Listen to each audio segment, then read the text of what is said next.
Hi there, I'm Dani Henderson. Welcome back to my fabulous Disclosure of Everything channel.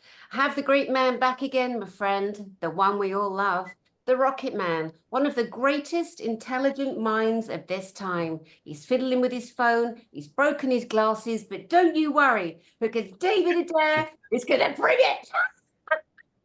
Welcome, David Adair.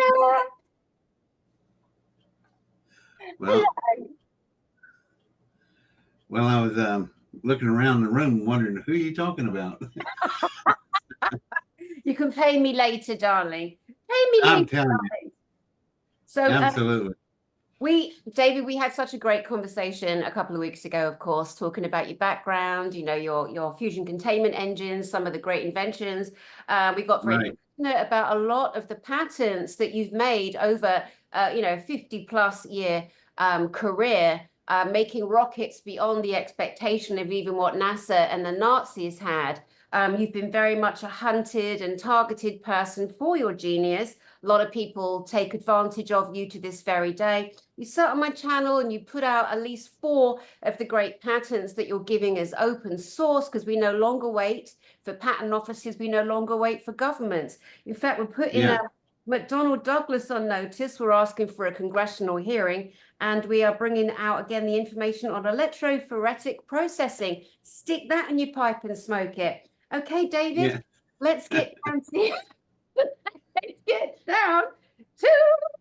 I want to go back a bit with you again, because honestly, the starting part of your life, like we covered your friendship with Viola Armstrong, Neil Armstrong. Right. You'd run past Neil, whatever, Neil, bye, I want to get to your mum in the garden, and you had a great time, beautiful friendship. But let's dig into the mind, because at 6 years old, you were actually kind of inventing, you were already creating at 6 years old. So take us a little bit back there, please. Okay. I guess the meeting with General Curtis LeMay was an event. He was a terribly powerful person at that time. People who aren't familiar with generals back in those days were different than the generals we have today. The generals we have today, unless of somebody like Schwarzkopf that was involved in an actual combat on television war, nobody hardly knows any of the general names. But that was not the case with LeMay. When I met up with LeMay, let's see, he was the chief of the Joint Chiefs. So he was the highest person in the Pentagon.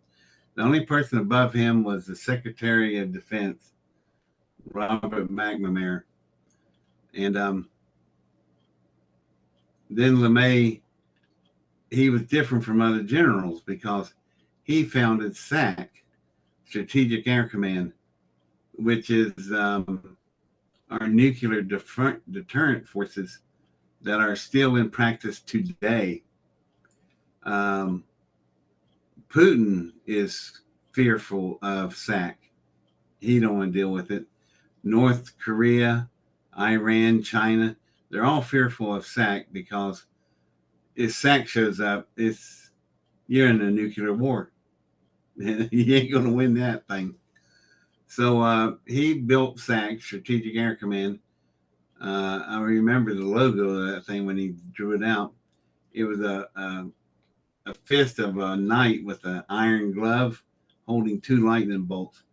And it said, peace through strength was the motto. And buddy, that has been true to today. People who, that's the reason Kennedy and Khrushchev got into the problem with Cuba. Of course, they were putting nuclear weapons on Cuba 90 miles from Key West. So the damn things come in, they'll strike us so fast, there isn't even time to prepare. A missile would come down on you in 15 minutes. What are you going to do in 15 minutes? Nothing. Just get hit. So we had to do something about it. And then our Navy shot a cannon shell across the bow of the Soviet ships bringing the nuclear weapons. And I mean, that's getting really intense. And what we learned from history, we didn't know at the time in 1962 that the Soviets had already got the missiles in the ground, and there were 12 of them, and they were ready to go. All they had to do was push the button, and a third of America would be gone in a nuclear cloud.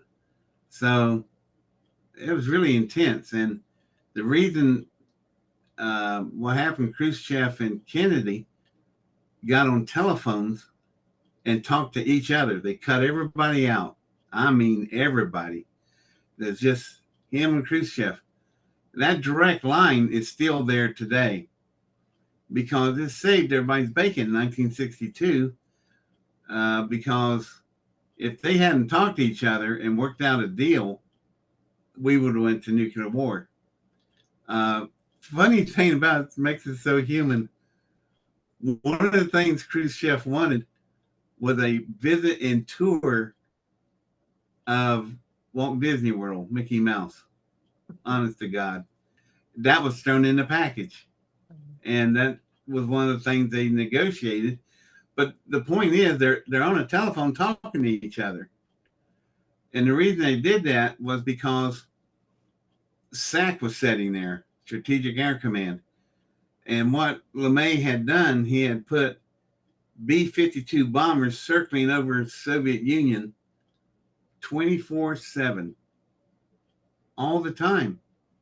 And after they'd been up there for a week or so, the bombers would retire and the new ones would come in and take their place. And it never stopped. So there's these nuclear bombers hanging over top of the Soviet Union, controlled by SAC, Strategic Air Command, that LeMay designed. And the big B-52 bomber, LeMay designed that. So he was far from an ordinary general. He was extraordinary with his knowledge and abilities. And then he wanted to ramp it up because peace through strength was weighed down. There was a true phrase: the only way to win a nuclear war is not to play. That's the only winning move you got. Mm-hmm. Well, LeMay it just irritated him. He just thought there's got to be a way around this. And so he came up with an idea, first strike. Now, first strike would entail building something so fast that it would get there before the Soviet Union could retaliate. And that's how I got drug into all this mess. I'm building a rocket engine that could, Star Trek, man, take us to other planets, travel all over the universe in our lifetime. Because, that right now they, take you years to get to Pluto. Well, my rocket engine, I'd have you there in 5 minutes. Mm-hmm. Not years. Yeah. So all this started opening up, but LeMay was looking at it on a different level. He said, what if we put your rocket engine on the Earth? I said, well, it'd be pretty fast. He said, how fast? I said, I don't know. I haven't tried it. So on June 20th, 1971, we went to White Sands Proving Grounds, and we found out how fast it really was. When it took off, it made it to 125 miles straight up in 3.2 seconds. That's Mach 37. Mm-hmm. Today, we're just lucky to get to Mach 3. And they're all excited about that. Yeah. And I went, Mach 3? Hell, I was doing Mach 37 in 1971. Yeah, it's criminal. Isn't it? Criminal that you've had this technology, and yet, the retards that run NASA, they prevent it from coming out, the neptards. Oh, it was just so disheartening because I was telling you, I said, we can't put anybody or any human, any organic, an animal, nothing would survive in a spacecraft or a rocket that moves at such speeds. The gravitational forces would just turn them into soup. So I said, it's kind of worthless. Well, he had a different idea. What he planned to do, he had built not one, not two. That's all they say they built was two. I know I saw at least four. I saw three others down in Area 51, and they are called the XB-70. It's a gigantic delta wing bomber built like a triangle. Its wing surface is the size of a football field. I mean, this thing is huge. One of them crashed in, I think, 1968, the 67 or 68. And then they took the other one in 1969 and flew it from Area 51 to Wright-Patterson Air Force Base, where they put it at an Air Force museum. And they call it the Savior plane, because when everybody walks in and it's a special part of the tour. You have to pay a little extra money, and the bus takes you over to the special building, and you go in. And when everybody walks in, the first word out of everybody's mouth is, when they're standing there looking at it, everybody goes, Jesus, because it's so massive. Yeah. The damn thing was designed in 1958. Now follow this. It had 6 engines, which I think these engines are more like, sorry about that. I think they're more like scram engines, or call from wireless caller. Scramjet engines, which are extremely fast. I think call from wireless these caller. scramjet engines are utilized in a call plane from that wireless caller. doesn't officially exist, called Call from wireless caller. I get it. Thank you. And the official version of this plane that don't exist is called the Aurora. Have you ever heard of it? Mm-hmm.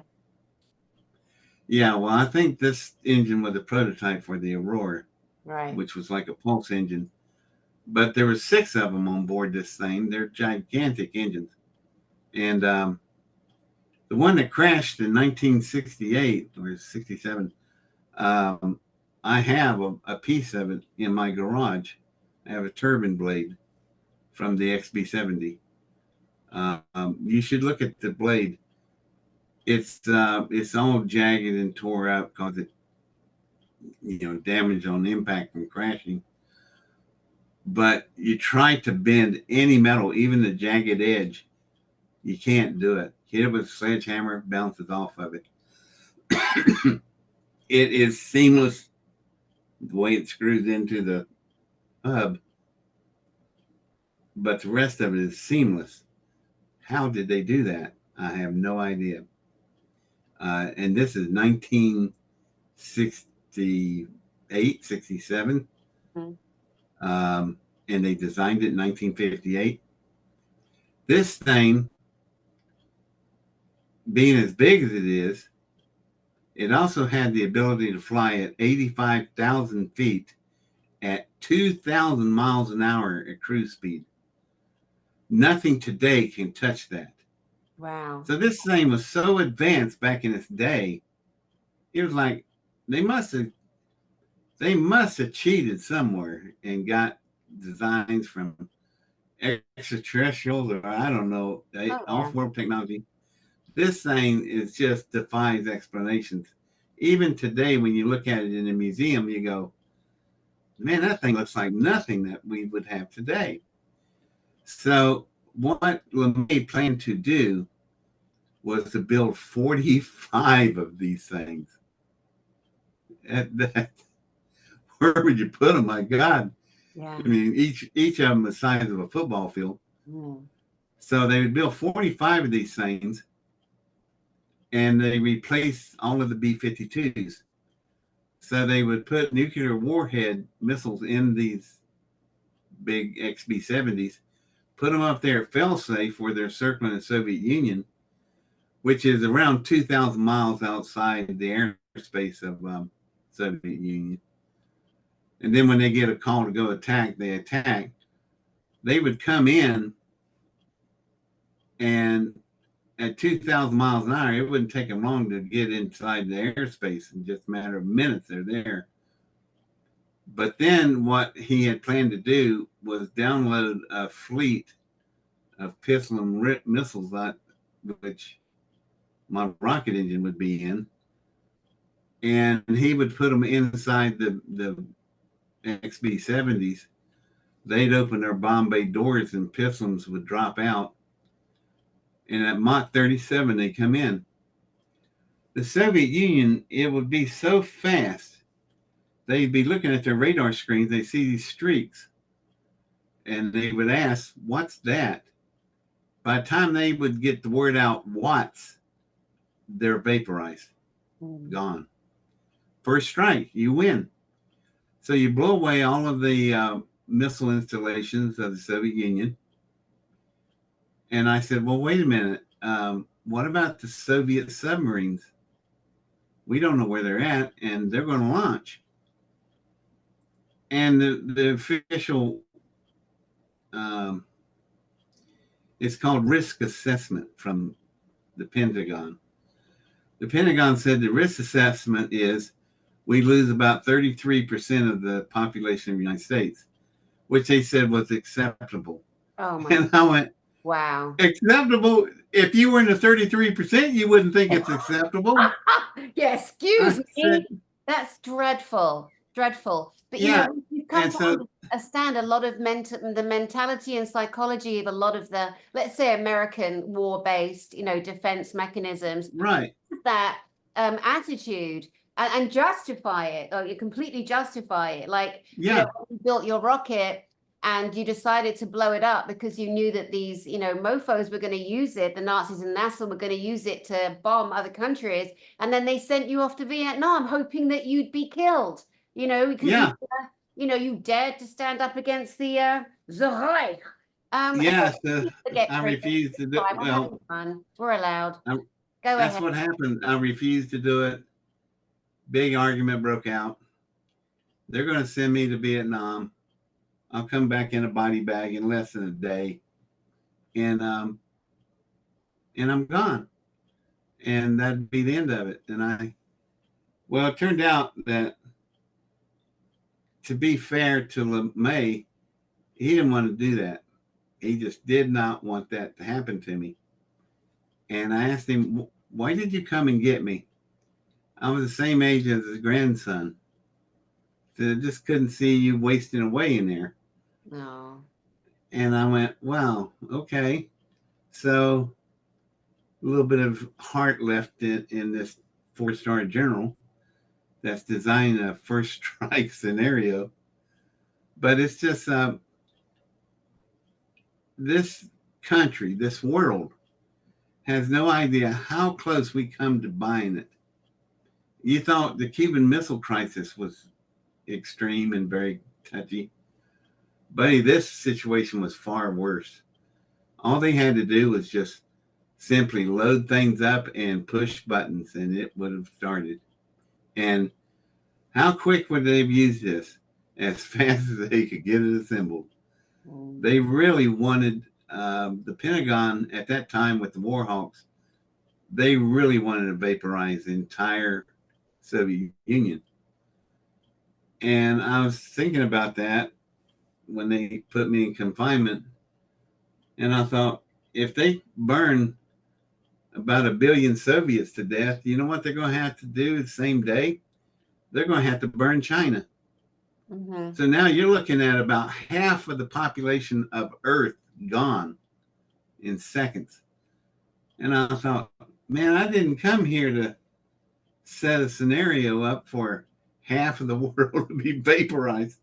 Yeah. And I thought, damn, all I wanted to do was just give everybody a chance to go off world, explore planets, look at new places, maybe find another place to move to.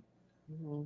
And also, this thing that I was building, it wasn't just a rocket engine. It's an entire power plant. It's its own energy system. So you could have built nuclear power plants all over with this stuff. and made them all kinds of sizes. You don't need something with the giant cooling towers and the way that we have them built now. You could have built one of these devices that was small enough to set on your kitchen table, and it could run an entire city. But no, they didn't want to hear that. It didn't fit the scenario of things, I guess. Mm-hmm. But it was just sad because that's why I never ended up building and giving y'all Star Trek. What I was going to do, I was going to give you a warp drive. Yeah. Y'all could have went anywhere and done lots of things in your lifetime. And the coolest thing about this design of propulsion systems, you stay within Newtonian physics. Something that in Star Trek, they never address this problem, and everybody seems to gloss over it. When you do interstellar travel, it's so tricky. There's a movie called Interstellar, and it didn't do very well because it just went over everybody's heads. Mm. But it shows you how difficult it is. You could be standing on a planet, and you use the kind of drive that I could build to get you there. The problem is you have broken the time motion continuum barrier, which means that for every 5 minutes you're standing on this planet, 100 years is passing on Earth. In Star Trek, they go warp 9, warp 10, chasing Klingons, whatever. Mm. And then they end up calling Starfleet back at home all within the same hour. It won't happen that way. That's not the way it works out there. Well, with my engine, you could have modified things where I could have got you there in our real time, and it would have been more like real Star Trek. We could fly to a planet, let's say, it would take you at the speed of light, 186,000 miles a second. It would take you 200 million years to get to Andromeda Galaxy, the closest galaxy that we know of.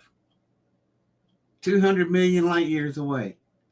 Well, that's not going to work. We don't live that long. Mm-hmm. But with my engine, I could get you there in 15, 20 minutes. Yeah. Real time. Yeah. And then, you explore that galaxy. Interstellar flight would have became possible. Mm-hmm. And usable in our time, because I was trying to stay within Newtonian physics and the timelines of things and not do stuff like warp drive and all the problems that comes with it. Because what I'm doing, I'm not traveling those vast distances that eats up all the time and cause you to break out of the time motion continuum. I'm wrapping space around the spacecraft, and then there's a secondary bubble. That's the first bubble is containing the engine power. The second bubble will contain the cockpit or the ship, and you can travel, vast distances and still be within your timetable. It gets a little complicated, but it's the best I could come up with. And there's two other problems I have. If we went down this road, I don't know how you're going to navigate, and I don't know how you're going to communicate, because you're outrunning your own headlights. Mm-hmm. You're traveling faster than light. Yeah. So I don't know how the radio signals would work, and I don't know how your navigation would be, because if you get over to another galaxy, you certainly don't want to stop in the middle of the sun. That's going to really mess up your travel. Mm-hmm. So there's lots of technical problems with this thing. I'm not through with all, but as far as pushing your butt through that much speed, it can be done. And people say, well, you come to the speed of light, the matter density ratio will condense, and you won't have enough power to push anything because it won't be so heavy. That won't happen with this system because you're wrapping space around you. You're not going to approach that problem. You're going to go through trans-dimensional jumping through like a burrito wrapped around you, and that's actually space. And the reason this can all happen is because Einstein was right in the theory of relativity. Space is a fabric, and it folds, and it can be folded over like a layer cake or a burrito. And I'm working, like I said, I was trying to stay in Newtonian physics, in Einstein's physics, and it would work. But never got a chance to explore anything else. There was so many other things to do. And there was other gifts and all this stuff. There was this echo that kept reappearing in the algorithms over and over and over again. And I thought it was just that, an echo effect. It's not. It was something else. And the best way to describe it is Bugs Bunny. Of all things. Yeah. Old Bugs, he was on it, buddy. But him and a group of friends got on an airplane in a cartoon, and they were flying around way high above the earth, and they ran out of fuel, and the thing starts crashing back to the earth. And it's going so fast, the speedometer runs off the dials, and springs come out, and all his friends are screaming, "We're all going to die." And Bugs is sitting there chewing a carrot and said, relax, Doc. So the plane is coming down. It's coming down so fast it tears its wings off. So now it's just a yard dart. So, I mean, they're pretty much done for it. Wow. So right before they get to the earth, old Bugs Bunny opens the door and everybody steps out, and the airplane crashes and destroys itself, and everybody's standing there fine. Now that's a cartoon, but it's not. That's a reality. Mm-hmm. What this echo thing was is an inertia dampener. And Star Trek uses it, but they don't explain exactly what it is. An inertia dampener directly controls three different forces in our gravitational fields. It controls inertia. That's when you start moving something. Then once it gets going, it's called momentum. So the momentum keeps going. And then when it finally hits something and stops very violently, that's called kinetic energy. All three forces are done away with. They don't exist in the inertia dampener. With the inertia dampener running, that's how a UFO comes into our gravity field of a 1G gravity field of Earth. 5,000 miles an hour and a 90-degree turn. How's that? You go, wait a minute, how is that possible? If there's anything in there at that 90-degree turn at 5,000 miles an hour, it's going to be soup. I mean, it's just going to be torn apart. But if they have an inertia dampener on board from their electromagnetic fusion containment drive engine, which they would, then they would do a turn like that and they would feel nothing. Mm-hmm. Absolutely no forces. Yeah. David, so when you talk about wrapping space, are you also in a way talking about the ionization of the field around the vehicle? Yes. Everything that's in that fabric of space would just be rolled right up in it. Mm-hmm. And you would pass through it. Yeah. That's why navigation is really a concern, because in that rolling of space, you don't want to roll the sun up in there. That's going to be a problem. Exactly. Well, you're going to meet some people at the conference who have already put so much information out. And it's another reason why I'm so excited to bring all you great people together, because you all have something so brilliant to put into the field, and it's going to be absolutely amazing. But I want to ask you, David, what are the composite materials that you used to create your engine? Good question. There was a material, LeMay was the first to come up with the proposed question. He was going, okay, you got the engine built. We got to put a rocket, your engine inside a rocket. What's the biggest, I asked him, what's the biggest, baddest thing you got in your arsenal? And he said, well, this was 1968. So he said the Titan III missile, which is huge. It's a 130-foot tall rocket, twin 500,000-pound thrusting engines. Takes a 30-man military team to move the thing around. And they gave me one to work with. Now, people hear, oh, that sounds like such bullshit. That can't be. I'll hear, yeah. Get in a car, drive to Ashland, Ohio, to Congressman John Ashbrook's library, walk up to the curator and ask him to see the letters from David Adair. Well, he'll spin the big wheel on the vault and pull it open. Out comes these letters. And the first thing you see is this letter laying there in front of you with the United States Congress stamped all over it. And it says, why John Ashbrook is out running for president of the United States in 1972. We're in the process of obtaining the Titan rocket for you. Now, stop right there. I just told you how big a Titan missile is.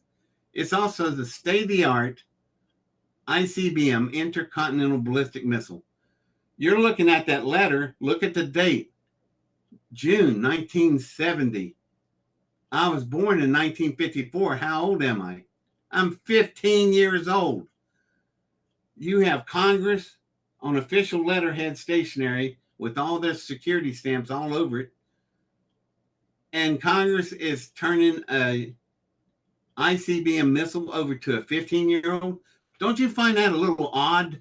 Kind of hard to explain, is it not? So how do you Photoshop that thing? You can't. It's laying there in the vault. Go check it out. Stop bitching about it and go look at it. And explain it to me. How did that letter originate there? And it's not just one letter. There are 13 letters there. You're read the other stuff. You think that's interesting. But the point is, people just say, no, this can't be, this can't happen. I hear all this no, can't stuff. And then you get dickheads like, Hedgehog. What was his name? Real name? Stanton Freeman. His investigation was investigation by proclamation. He would just make a statement and that's it. That's the gospel. He never checked out a single thing. And I got into an argument with him. And I said, did you ever build anything in your life? I said, what's the first thing in this type of work do we build? He couldn't answer. A vacuum chamber. Now, a vacuum chamber has about 1,000 bolts on it because of the halves that have to be so airtight and very strong reinforced. So you got to tighten these bolts to a very specific torque. So you use a torque wrench. I asked Freeman, what are the 3 torque wrenches that we use? Flex bar, dial indicator, and a micrometer. Of the 3, which is the one used mostly all the time? Micrometer. He couldn't answer any of that. I said, did you ever build anything like that? No. He was a paper pusher. You just sit there in a lab and write papers and stuff. That's as useless as tits on a bull. You need to get up and be able to build something. You come up with an idea of this is how this would work. Well, let's drag out the toolbox and let's go from theory to applied science. Let's build it. And there's so few people, I guess, that can't jump from theoretical to applied on the same day. Well, I could. Yeah. We call them windbags, David. We call them windbags, and our government's full of them. And we asked him a question on camera, And my producer said he'll never answer that question, and he won't sign a release. He signed the release before we even asked him the question.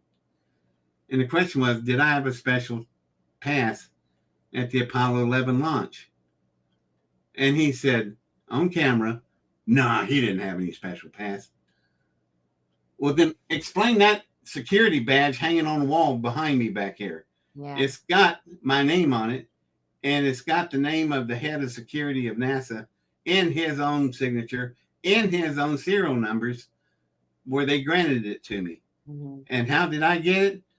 Through Congressman John Ashbrook. And that's all in historical records. Those other letters I told you to look at, you'll see that in there. Yeah, yeah. So I have documentation, real stuff. It's understandable that you're frustrated of a lifetime that you're still in, and right now you're still creating in the most amazing technology, and it's just so exciting that there's been these. And I'm still arguing points back when I was a teenager.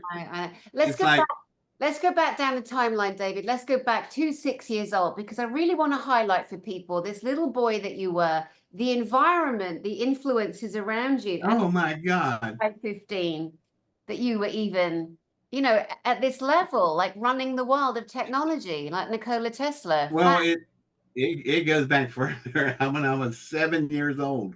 Yeah. I'm 7 years old, and I'm in a public library. I'm over in a corner in the 600 bracket, which is all the technical books. And the librarian comes in and looks at me. She said, why are you sitting in that corner over there? Because I'm reading these books. And she knows the books.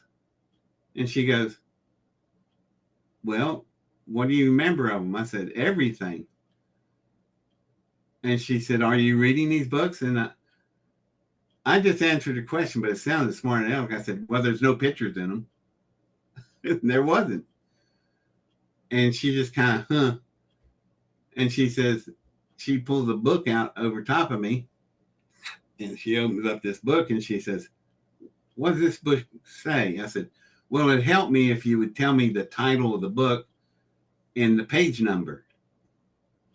And she said, really? Okay. On page 305 of this book, which is, what was it? Hypervelocities within a singularity, which is a very cool book. It talks about black holes. And on page 305, I said, I just had to sit and think and then bring it up out of memory. I said, 305. Oh, yeah. Good chapter. I said, it says that, quote, in the world of quantum physics differential mechanics, we come to a thing called a singularity, which at the event horizon, which is the opening of the opening hole of a black hole, it stretches out into a void that goes into a singularity, which it would be possible to put a human being in there and stretch them for 20 million miles and still be alive. Mm-hmm. So she slams the book shut and she goes, you really do remember this stuff? I said, yeah. Well, how many of these books have you read? I said, all of them. And she's kind of looking at me, and she had about the personality of a steam iron, but she just went, huh. So she says, come back, have your mother bring you back here at 7 o'clock tonight. I said, okay, well, y'all close at 7 o'clock. She said, yeah, but be here at 7. So I told my mother the librarian wanted me to be there with her at 7 o'clock. So we went back, and there's all these women in there and young girls, and they're all librarians. It's the meeting of the librarian staff. And she says, y'all want to introduce somebody new here, this young guy named David Adair. He's going to be our newest librarian. And I looked at her and go, say what? I'm going to be what? And she came up to me and she said, one of the things that as a librarian you can do You can order any book in the world that you want and have it sent to the library. And you can keep it till you're through reading it and then order more books. And I went, you mean the entire world is at my disposal? This is 1959, 1960. Wow. 1960. 1960 in rural West Virginia. There's no such thing as that. Yeah. But Mrs. Hunt made it so. So, God, little did she know what a monster she let loose on the world. Well, from there, I could order all the books I ever wanted. I ordered hundreds of books. And I was constantly reading them and rotating them through. And they were coming from all over the world, not just the United States, but Great Britain, Europe, Asia, all of it. So I could at least share thoughts with other people through these books. So that, to be 7 years old and you're thinking about such things in a place where everybody are coal miners, you don't think that's a strange place to be in? Mm-hmm. And one of the first things that the librarian told me, she said, now, don't tell anybody you're a librarian and don't tell anyone you're ordering books, ever. Because you'll get ostracized. Do you know that word? I said, yes, I do. You'll get ostracized and everybody will be afraid of you and they'll think you're some kind of freaky monster. So I never told anybody all this was going on. And I kept consuming all this knowledge and building stuff. And life was different for me back then. I go to school. The kids knew something was up with me. Because when you're at lunchtime and you're talking to somebody would burn their mouth. And I go, yeah, that's because the molecules are moving at a different structure. They're very hot. And the thermodynamics that's involved in your hot macaroni and cheese that sticks to your mouth, that burns you, there's a way to compensate. And they're going, what are you talking about? Why the damn thing is burning your mouth? Yeah. Oh. So I constantly had to explain things. So in my school, you know how they have awards at the end of the graduating year? Most likely to succeed. Yeah. Most likely to be a lawyer. Well, I won most unusual. Yes, you. So they thought that I won 2 awards. I won most unusual, and the other one was biggest bullshitter. And what's funny with the bullshitter thing, though, when we did the documentary that I made, we went back to that high school and pulled people from the community who are adults now. We put them in a film, and it's absolutely astounding. You need to see we didn't put all of the B footage, which I wish we could have, in the film. But a lot of people would say, oh yeah, going to school with David was a trip. He'd get the teachers so wound up in arguments, they completely forget the lesson plan. And we wouldn't have to turn in our homework, and he saved our bacon over and over again. That is brilliant. So they said there was some difficult subjects we hit, and everybody in the whole class said, none of us did the homework. You know, get them distracted. I said, sure. So teachers would get really frustrated with me because I tell them what's in the books are wrong, and they proved later they were wrong. There was just a lot of assumptions made in science back in those days in our textbooks. But that's the way life was for me in school. So you would think instead of being ostracized and being treated as a weirdo, I actually was embraced by the school and all my fellow classmates, and they were really nice to me. And when we got them on the tape, here they are as adults, and they would say, David was way smarter than the teachers. He just run around them in circles. And they'd get so frustrated they couldn't even, they'd leave the room, leave the classroom. Yeah. Oh, they're so damn upset or frustrated. And he was fun to be with because we never thought.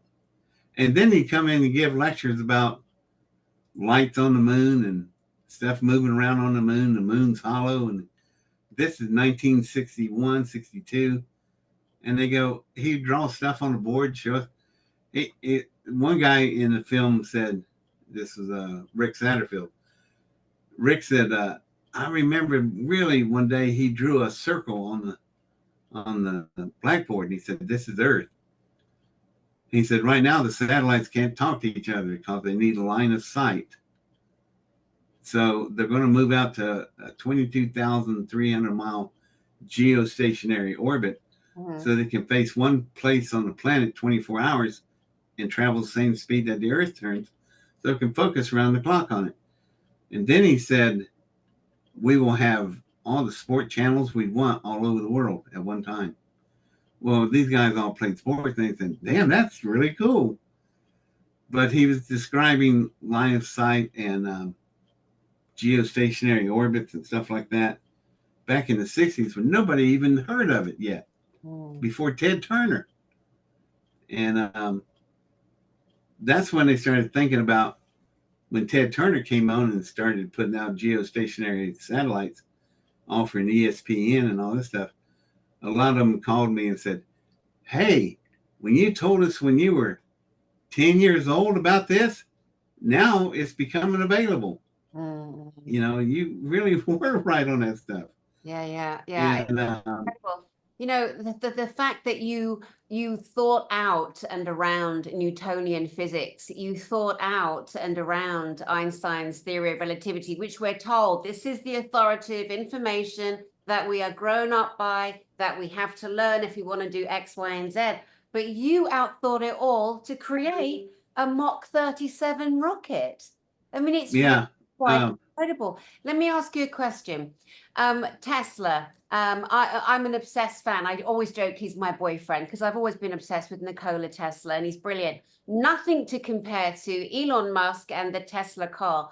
But I've been told that the Tesla vehicle run on a lithium battery that is not the best idea at all. And people, it was such a thing to get a Tesla. I think they're rethinking it now, but I don't know why anybody would apply the great man's name, Tesla, to a lithium battery electric vehicle, because Tesla was so far advanced, the things he brought us. And I think you're the follow-on. He died, you were born, and now it's now it's all about you. But give us a little bit of your insight, because you're laughing there. Give us a little bit of insight into your thoughts on Musk and that technology and the lithium car, etc., and those materials.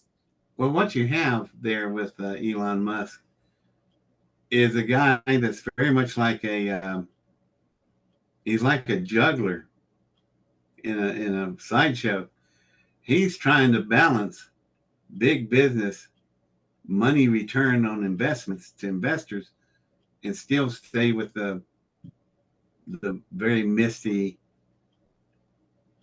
foggy, undefined lines of theoretical science rolling into applied science into a product. That's very difficult. And he's done, I think, an exceptional job. See, if Tesla was really brilliant, he would have figured out how to do that immediately back in his time period and made a really nice, cushy living for himself. But his mind didn't work that way. I read his autobiography, which basically was a series of papers that he wrote for, I think it was the electrical engineer or the experimenter. It wasn't in the, in his era, because he was born in like late the 1800s and died in the 1900s. But he used to write beautifully. Oh my God, his book is so beautiful. And I was in Costa Rica and I had it there, and everything gets moldy in the jungle. So when I came back to America, when I was living in America, I bought another, and they've taken pages out, buggers. They're always redacting. It's going to make us more intelligent. But his writing is so beautiful. And he talks about his mum and his dad, a terrible tragedy of his brother, who he thought was very much smarter than himself, Nikola Tesla. His brother died. There was an accident with a horse that was a part Arab, and this son died. And then Nikola had such terrible anxiety, and felt like it should have been him that died. I mean, you really feel the emotion and this beautiful, Serbian Croatian crossover writing. And he talks about the way that he would think, and that he would make images in his mind, and he would turn the coil, he would turn the turbine engines in his mind and draw them in his mind so many times that by the time he got to actual physical manufacture, they were absolutely perfect. There was no adjustment, there was no oscillation, there was no measurement, extra this, extra that. It was just incredible the way that his brain performed. I absolutely love reading about him. And you, like I said, to me, you're David Adair, but I put you shoulder to shoulder with Nikola Tesla, and have no interest in anybody's opinion on that. It's my opinion. I'm welcome to it. But how do you feel about being put at that level of brilliance? Because you're funny, you mess around, but you are actually quite a humble man. I don't think I could touch the shoes of Tesla. Oh. He was so far beyond us. In your research, did you come across about the twin Pearl 45s, Pearl handle 45s he carried? No, but he did talk about his. It's interesting you use the word pearl, because he had a violent aversion to pearl earrings. He could hear it. There were so many things that he could hear a fly landing on a table 3 rooms away. He had so much agitation in his nervous system. And there are people that say he actually came from Venus. But regardless, he had so many like severe OCDs. Like he could never walk on the cracks on the pavement. He had to go round and round. He's 369, mathematics and sacred geometry. Everything had to be perfect. He would tear up little bits of paper at perfect size squares and drop them into a ceramic bowl. And he had to do rituals and swim an amount of laps in the pool before he went to work in New York, when he was working in New York. And I mean, it's just incredible. It's all familiar. Well, I sound so familiar with a lot of those people.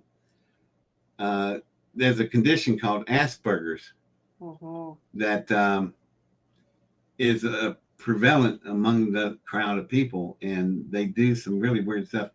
I had this one guy who was so brilliant, and he worked with me, but he kept folding everything into little squares.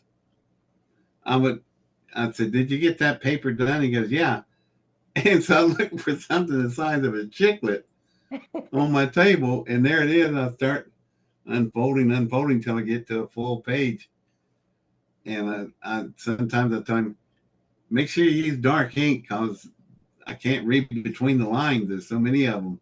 Oh. And but you just learn to get along with people like that. But Tell us. You got so many inventions. You've added so much to this entire planet, and that is fact. And there's still much more coming out that you're working on right now. But if you could give us one specific, pick one that you have created, what would it be? Probably the super metals.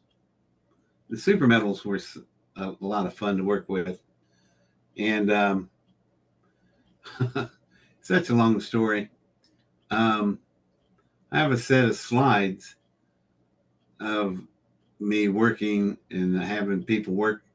I've had astronauts work for me.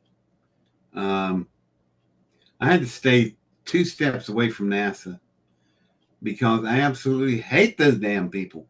Yes. They are just god awful, arrogant, and condescending. I mean, it's just awful. Yeah.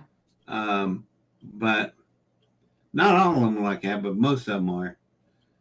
Anyway, I would hire a private contractor, and I'd work as a consultant to the contractor. Contractor would work with NASA, and that's how I get to use stuff. And they made a program once called GAS, Getaway Special. Look it up. I'm not, somebody, oh, you're making that up. Look it up. Getaway Special, GAS. They were 55-gallon drums, and they bolt on the inside walls of the cargo bay of the space shuttles.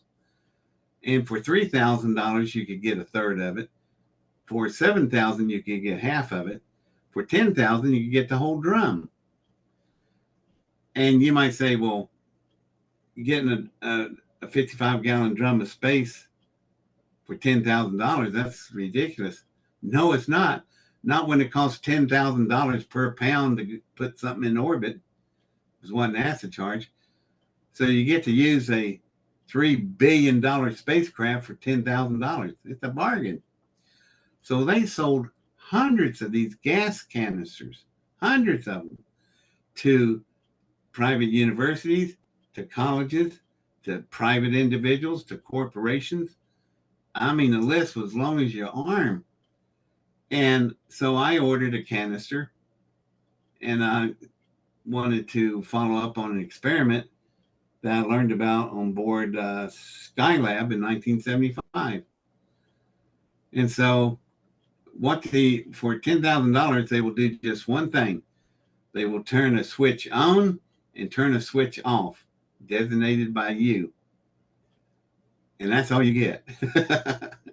But I thought that's a good deal. So I had an experiment where I melted metal in a weightless environment. Now, what caused all this to happen was an accident. You will find that most of our greatest breakthroughs in science comes from accidents. You're over here working on something, trying to figure out how this will work to put it together. And then you discover something that works over here really well. And so from these accidents, you get great ideas. So we had on Skylab, had the astronauts melt aluminum and lead, the lightest and heaviest alloys on Earth. And we wanted to see how they would blend together in a weightless environment. Pretty straightforward. Science, nothing really spectacular until you go to put it in practice.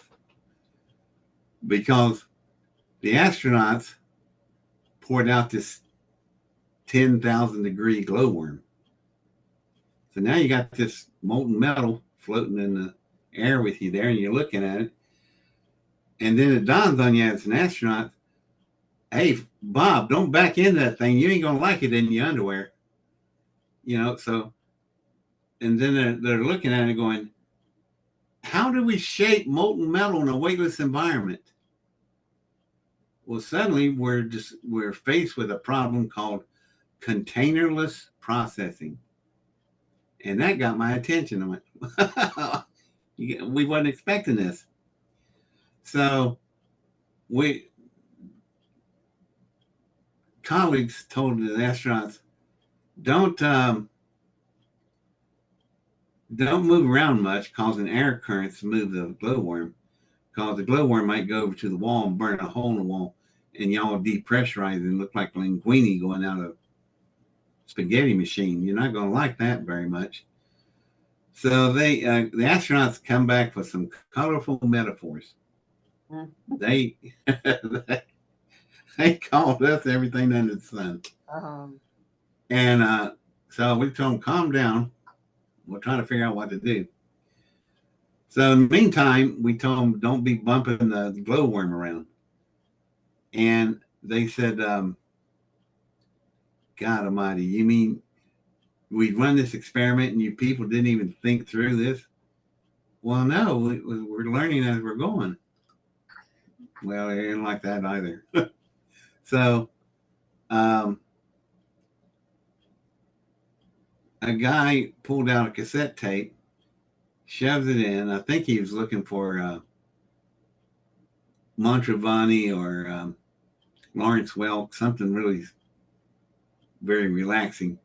because they're a little keyed up with all this going on. He plugged in a tape. I think it was, I can't remember the name of the group. I think it was Pink Floyd, The Wall. Well, it was very vibrant rock and roll music. And as soon as it started playing, the sound waves pushed the metal everywhere. And I went, oh boy, look at that. So I went to work in my own labs and then got my gas canister. And I built a 6 speaker sided rectangular box. And then I got a bar scanner that you get at the grocery store that reads the bar scan, you know, thing. Yeah. So I scanned something that I want to make a copy of. And here you have what is floating, looks like an old 60s lava lamp. It's the different metals floating in the atmosphere. Well, in that 6 speakers that's on that thing, I was able to, I figured something out. I always suspected the minute I heard the air started moving, or the sound waves started moving the metal around, it's fired something else off of my brain. And immediately came in was, for every shape in the geometric universe, a circle, a square, a rectangle, a trapezoid, all these different shapes and angles, guess what? They got corresponding sounds for them. So now you got to find the correlation of mathematical expressions for every shape in the geometric universe. You run it through and come out on the other side, and you'll have a set of songs, music that will shape the metal. So I made a bar scanner, fed the information back into my computational computer through a Moog synthesizer, M-O-O-G, Moog. And also I used Ethereum. Boy, you already seen what that thing did. Wow. You know, if you ever heard Ethereum going at it. Good example is the Day the Earth Stood Still, the original movie with Michael Rene. That's Ethereum that's making all the sounds in the soundtracks.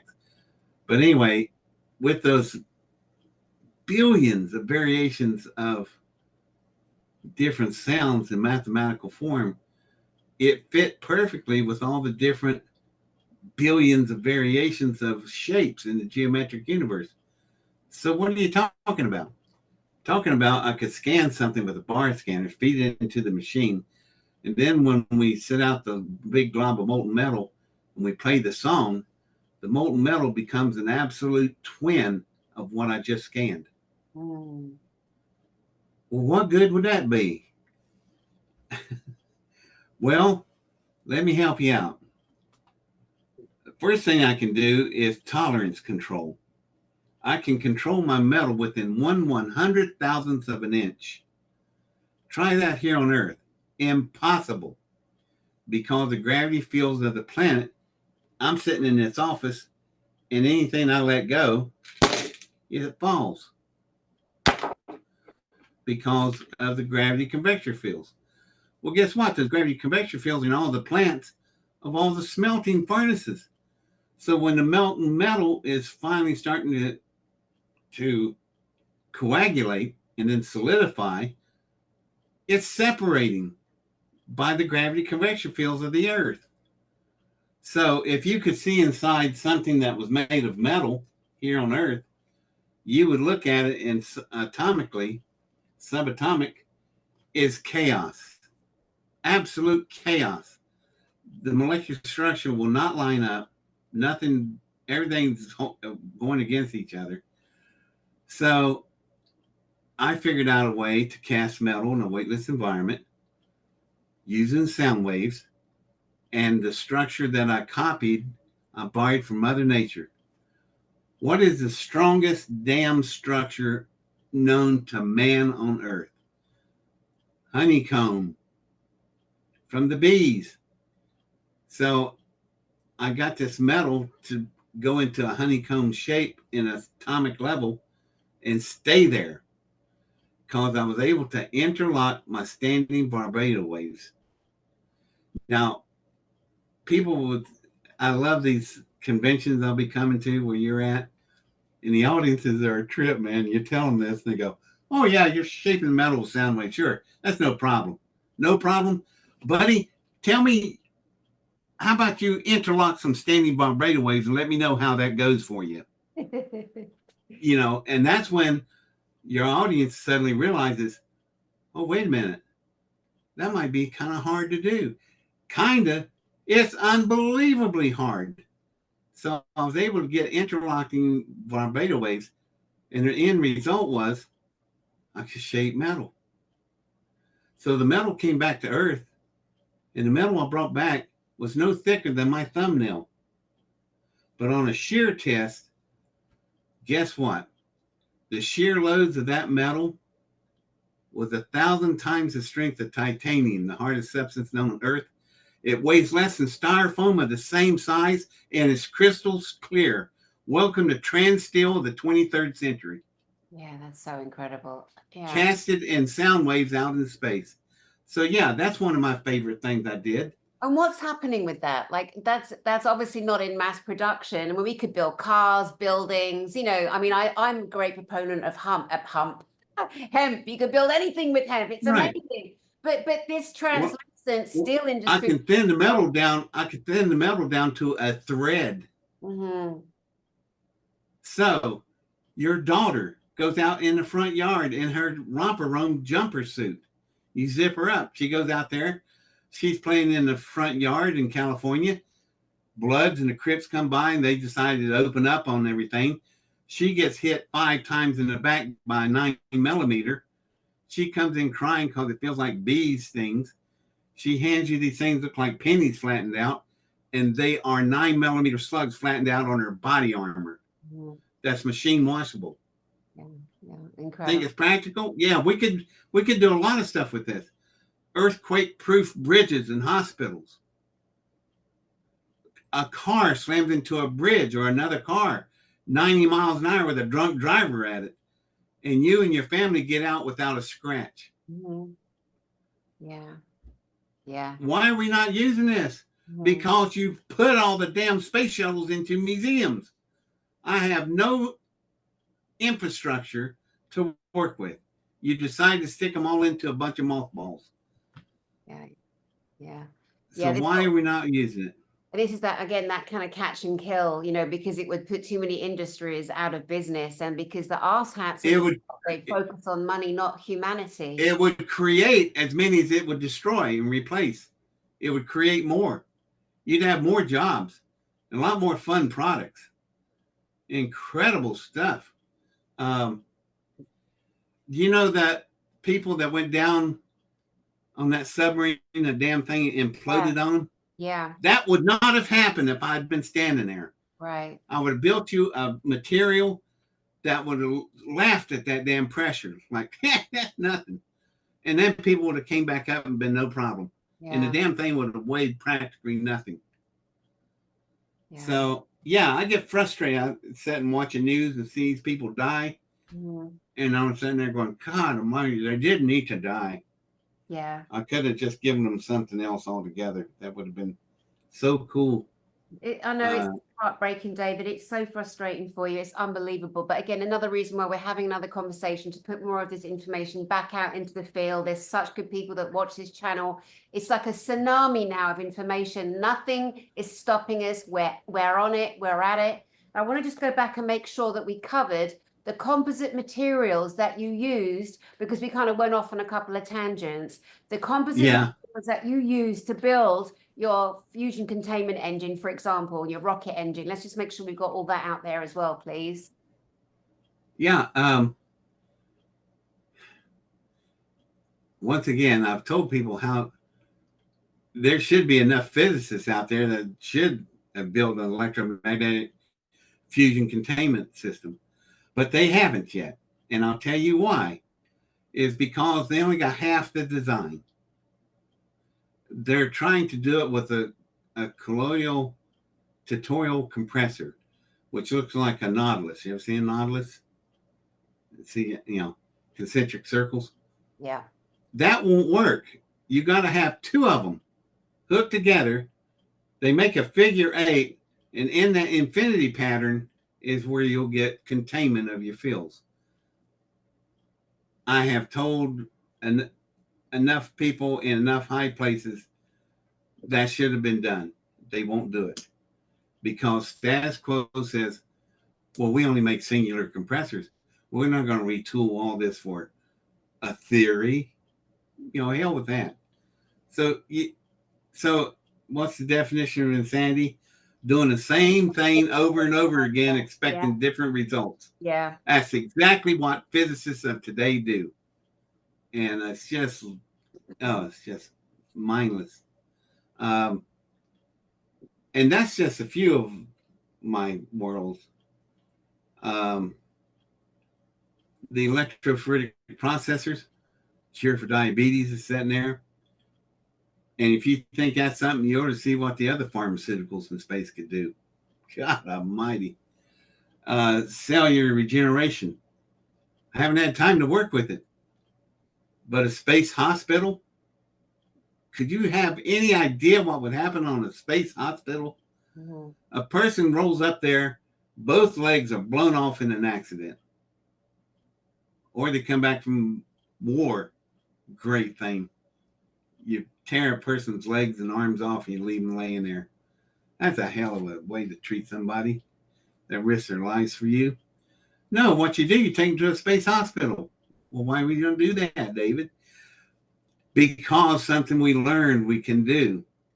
When the human body is unchained from the field of gravity, 28 things are released. What are those 28 things? 8th grade biology. Do you remember it in 8th grade? It's the number of chromosomes.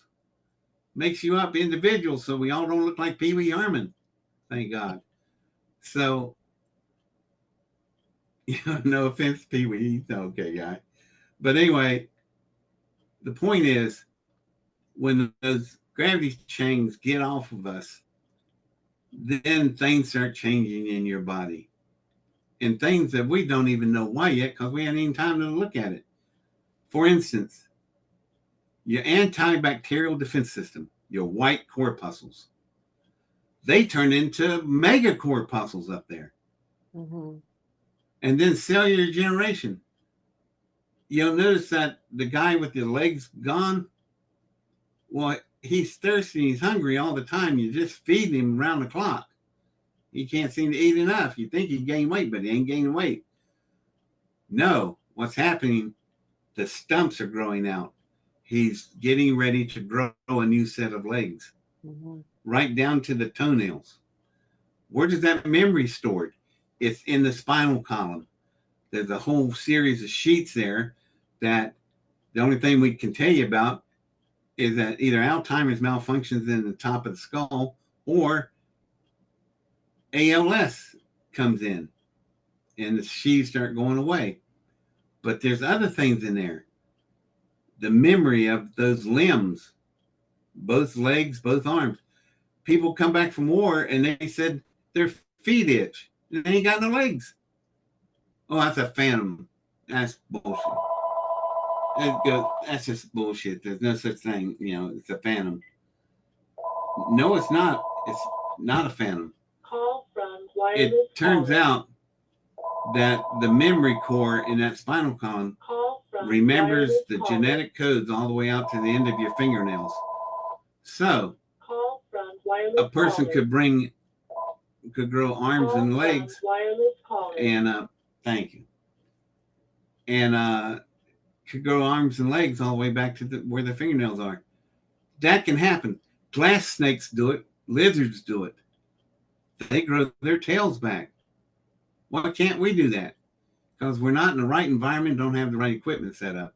Mm-hmm. But yeah, we can do stuff like that. Mm-hmm. That's, I see people rolling around wheelchairs, no legs, no arms, and you don't have to be that way. Mm-hmm. It doesn't have to be that way. Yeah, yeah. I know this is probably quite a long question to answer, but you've introduced the idea of electrophoretic processing to a brand new audience. So is there a way that we can break that process down into basics, dissolving of atoms? I mean, can we break that down for people to anchor it in? I've done it. Here's how you do it. What is an electrophoretic processor? Well, these men came to me from, I think Duke University. And he said, David, could you build an electrophoretic processor to work in the microgravity of space? I said, yeah, great idea. So they leave, and I turn around to a friend of mine, and I go, what in the hell is an electrophoretic processor? Well, I had to learn. It's a thing that looks like an aquarium. It's full of solutions, has what we call counterbalancing materials in it. It looks like an old 60s lava lamp. Old goop floating around. You fire an electrical charge through there, the electrode part. The electrons go in a straight line, and the enzymes and hormones that's in this solution chase the electrons, and they chase them like Pac-Man. And some go faster and slower than others, and you get a layer effect. And that's how you separate enzymes and hormones here on Earth to manufacture vaccines and serums. Yay, COVID-19. But all's not happy here on Earth, because just like everything else on this planet, it's got a gravity field problem. So you can fire 1 billion volts through there, and at the bottom of the grid of the aquarium, it won't clear. It just won't do it because the gravity field of the planet will not let it separate. So build a device, which McDonnell Douglas did. And they put it on board every space shuttle that was flying. Atlanta, Discovery, Columbia, Pathfinder, all of them. They all were flying with electrophoretic processors. And in the mid deck, you have the flight deck, mid deck, and then the avionics deck of the nose cone of the space shuttle. Well, in the mid deck laboratory, that's where these machines were bolted to the wall. And you can see it because it's in a brochure. Look it up, called Electrophoretic Processor 1985. The year 1985 is when they did this. So you look at that processor, and then you'll see in that brochure, guess what they were going to do next? Build a big one that would set across the entire cargo bay of the space shuttle, so they could crank it up and really make some stuff. Well, why do they want to make so much? Well, hell, they were going to do something later called free flying platforms, where they'd hang up in space. Space shuttle would go up and give it raw material, take the product. Did you know a space shuttle could carry 65,000 pounds into space, but the space shuttle was designed to carry 37 pounds of cargo products from orbit back to Earth? Well, why would that be important? A space shuttle lands with 37,000 pounds of a vaccine. What's so good about that vaccine? That vaccine has been separated, like we learned on the other space shuttles we fly in the electrophoretic processor of 1985. It cleared all the way to the bottom on the first pass. There, the medical doctor said, there it is. That's what we were looking for. And there was crystals laying there, 4 times larger and 700 times purer than anything existed on Earth. Those crystals, with their crystalline structure, could be designed to be injected into a person in a hospital, in their abdomen.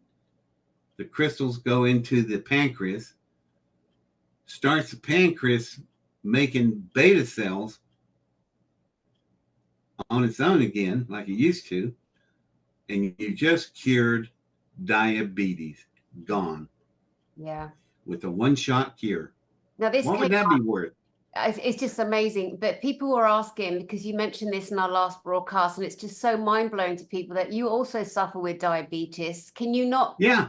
Can you not create this and inject yourself and heal yourself? I need space shuttles. I need space platforms. I need infrastructure. Yeah, I get it. We shouldn't laugh, but it's kind of funny. Like, I need a space shuttle. But yeah, you do. I mean, I hope that there's somebody with a good soul and a good heart watching this who can go, I can provide that. But they're so few and far between. I wish. Yeah. If you want to become rich, build me a damn couple of space shuttles. Let me put the electrophoretic processors out there, and then let me build the free flying stations, and you will be sitting there as the owner of a single shot cure for diabetes worldwide. Yeah. What would that be worth to you? Yeah. It's in the trillions, billions. Yeah, but we would hope they wouldn't put the medicine up, because there are people that can't pay rent. It's my rent or my medicine, my kid living or my kid dying, or us starving. And that's the... You know who will pay for it with a big smile? Insurance.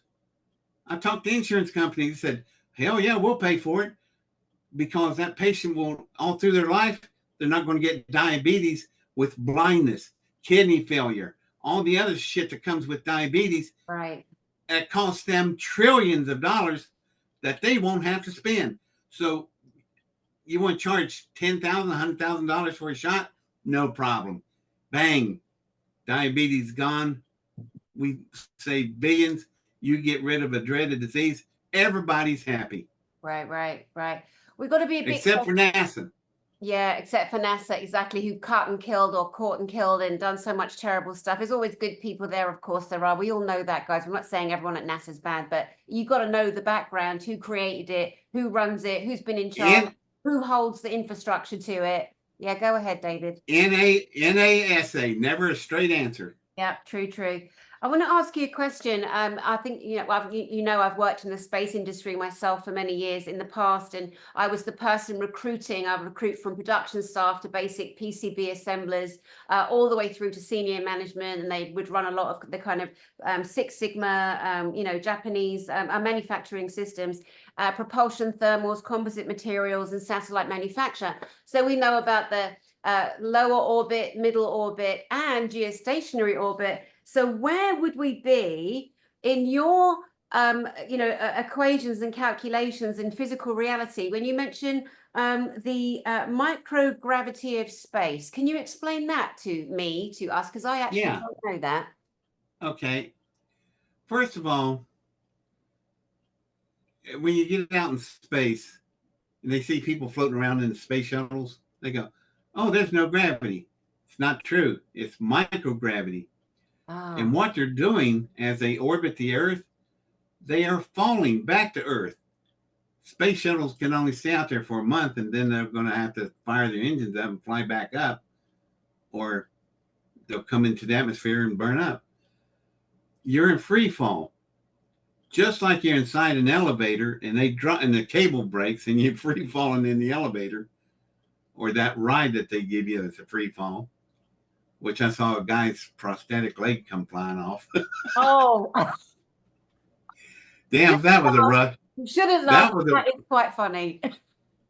Yeah, it was. Well, they didn't think so, but I thought it was. So anyway, you're in free fall, and that is the weightless environment. It's called microgravity. It's very minute. You can't perceive it yourself. Let me tell you what one of the fun things to do on a space shuttle. If you're veterans, you get up against the wall and you brace yourself against the wall. You get the rookies out in the middle of the floor, working on something on the floor, changing the canister, doing something. And then the pilots hit the buttons and turn the OMS engines on, orbital maneuvering systems, small motor, sizable engines. The shuttle takes off. You know what happens to the rookies? They're in the middle of the floor. The shuttle's going past them. Here comes the rear wall and it hits them. Oh my God. And they do that for fun. I wish y'all could see that. There were some really good splats on them walls. But it's fun doing this stuff. It really is. And everybody thinks it's so serious. I am serious in my business up there. I want things to work really well for all of y'all. So I can bring back this stuff and say, here, put this in, enjoy it, use it. But it's also a lot of fun. You ever try to eat a banana? Well, take the banana peels and stretch them out 4 ways, and then spin it. And that banana will go in a straight line right into somebody's face. It's so much fun thing to do out there. Yeah. And one of the most favorite toys of all is water. Oh, God. You drop this big glob. It's a ball. And you pat it back and forth. But whoever hits it too hard loses, because you'll break that surface cohesion tension, and it turns into a million little balls, and you got to get the vacuum cleaner and suck them up. Oh, my God. Oh, my God. I remember when I was learning to scuba dive, and at the time of the exam, we were down out La Jolla in California, and they'd never gone to the bottom of that drop. They don't know how deep it goes down, but that was our spot for doing our PADI, the PADI exam that you did. And I'm a PADI person. Yeah, we had a little break. San Diego had a little break from doing the most unthinkable things. Like, you've got your mask on, and at 60 feet down, they tell you to take your mask off. And so everything in you is going, I'm going to drown. I'm going to drown. There's a panic. Yeah, you think you will. And then putting it back on and then draining it. And then I remember that the instructor, he was lovely. His name was Bill. He picked up a bloody lobster and he threw it at me underwater. And it was like, it was so bizarre and weird. And of course, he couldn't have come rushing, because there was, dense water, the density and the weight of the water. It's like when we talk about the things, and we've seen the, astronauts in training, at microgravity, now that I know where that is. It's so interesting. It's kind of a similar, and they do a lot of training, the astronauts, also, like under the ocean, in the water. Yeah, because of the neutral buoyancy. Mm-hmm. You can almost simulate weightlessness there. That's why they have the big water tank at Huntsville, Alabama, because they put a full-size space shuttle down in there, cargo bay, and people would go in and work on their experiments in the suits, and they got a good feel of what it would feel like to be in a weightless environment. But truly, though, in weightless environment, it's even easier than what it is in the water tank. Yeah, that's so interesting. It's less work. David, there are so many, your life is so rich, and it's still going, thank goodness. And there's so much more to come from you. You are going to be a speaker at our conference, Galactic Spiritual Informers Connection, September 27, 28, 29 in Westminster, Colorado, America. Give us a brief synopsis on what you will be sharing with the audience, please. All the stuff we've been talking about, with slides of the actual things in orbit working.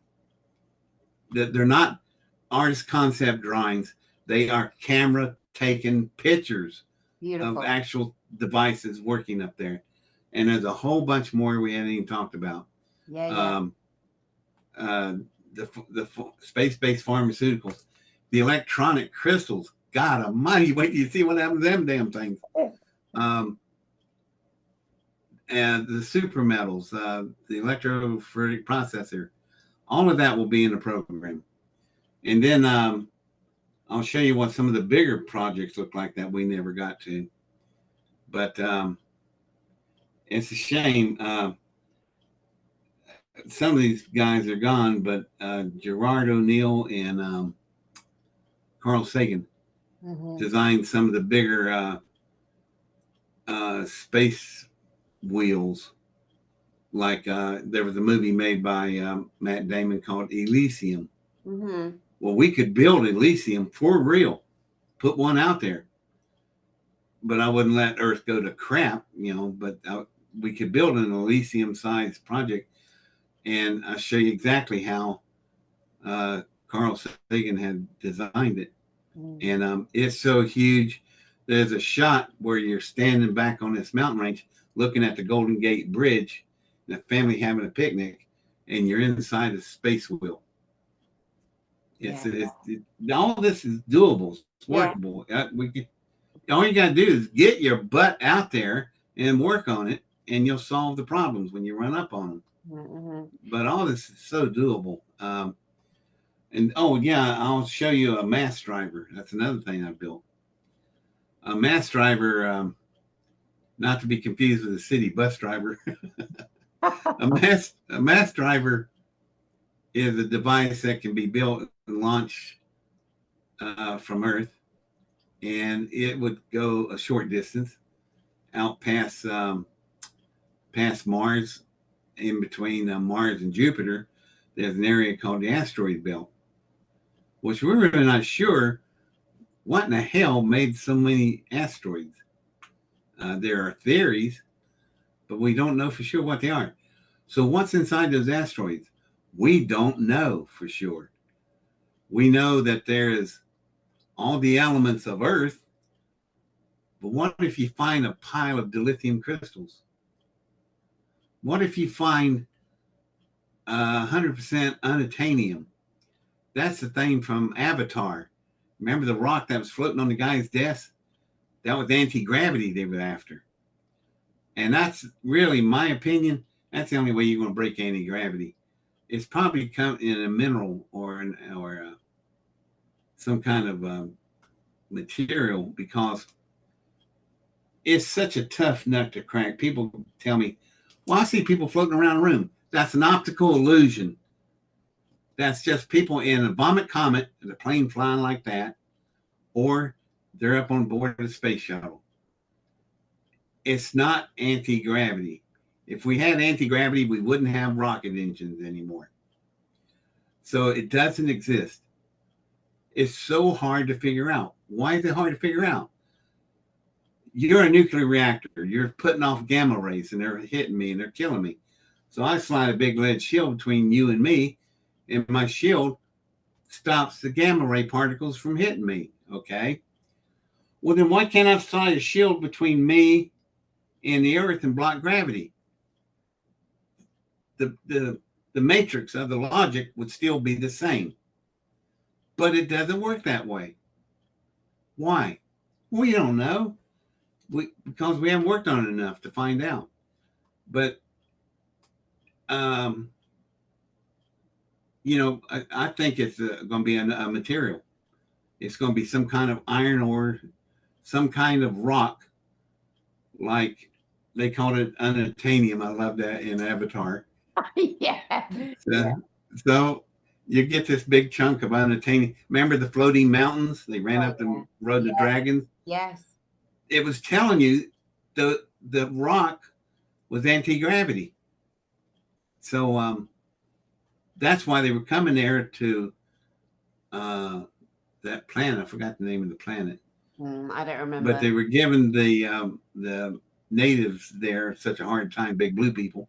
Yeah. Because they were after the anti-gravity. Mm-hmm. It's worth billions of dollars to them. That kind of glossed over in the movie about that. Yeah, I got a question for you, and I don't know how much this would take to answer, possibly a lot, but just do a synopsis for us.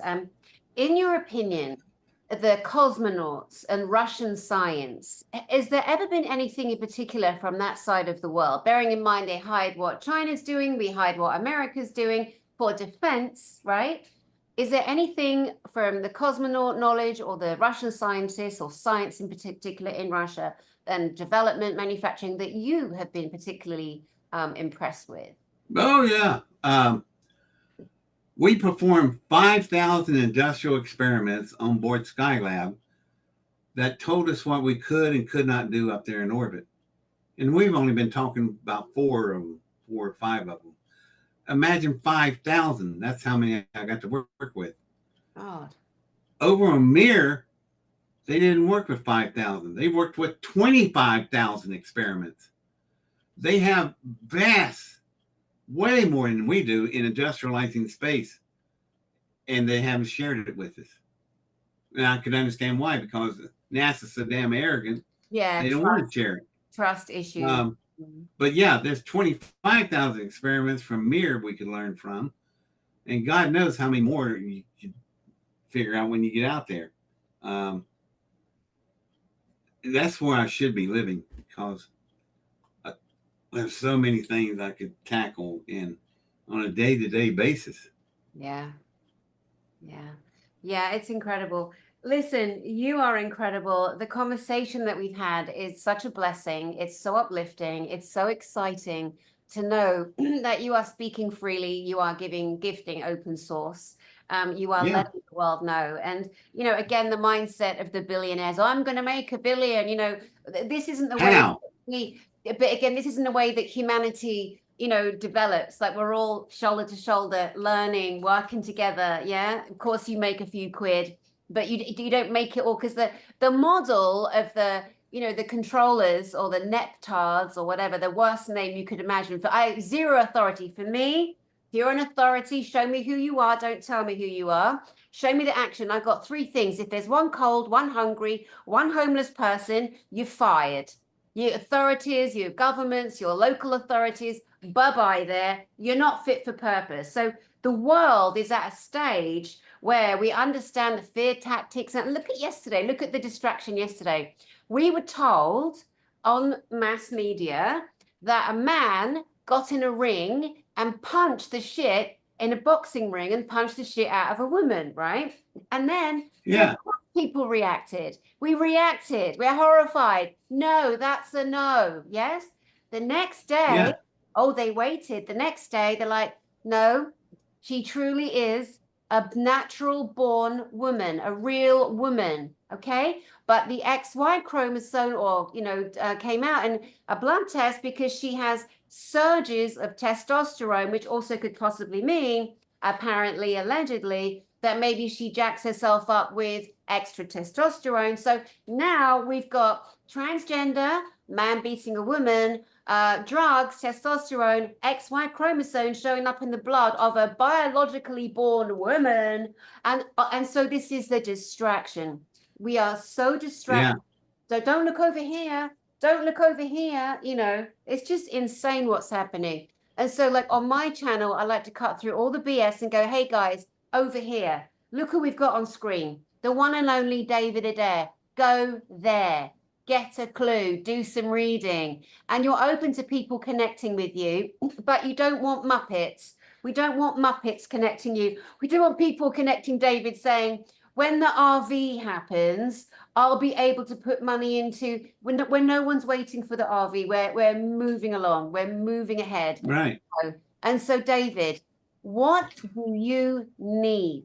Who do you need? What do you want to help you finish out some of this amazing technology? What I need is a group of 1%ers to get together. They think that they can think of such big projects. They have so much money. They think there's nothing out there or anybody out there that could outthink them in the way of profits. I'll run them over every single day. And, get out of my way. I'm here to make trillions, quintillions profit. That's beyond trillion. I can make quintillion profit. I need 1%ers to step up and say, well, what do you need? A space shuttle fleet? Yeah, I need a new one. Let's go over to Rockwell International and let's order up about 4 or 5 of them. Damn, if that wouldn't be a world event thing, I tell you, it would be.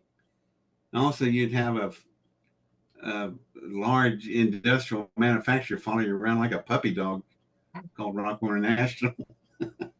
But that's okay. You get them to build a fleet of shuttles and we go off again. Build a spaceport. Hell, they're starting to formulate spaceports everywhere. Las Vegas, Florida, New Mexico, all over the place. Build a spaceport. Let me start building space shuttles.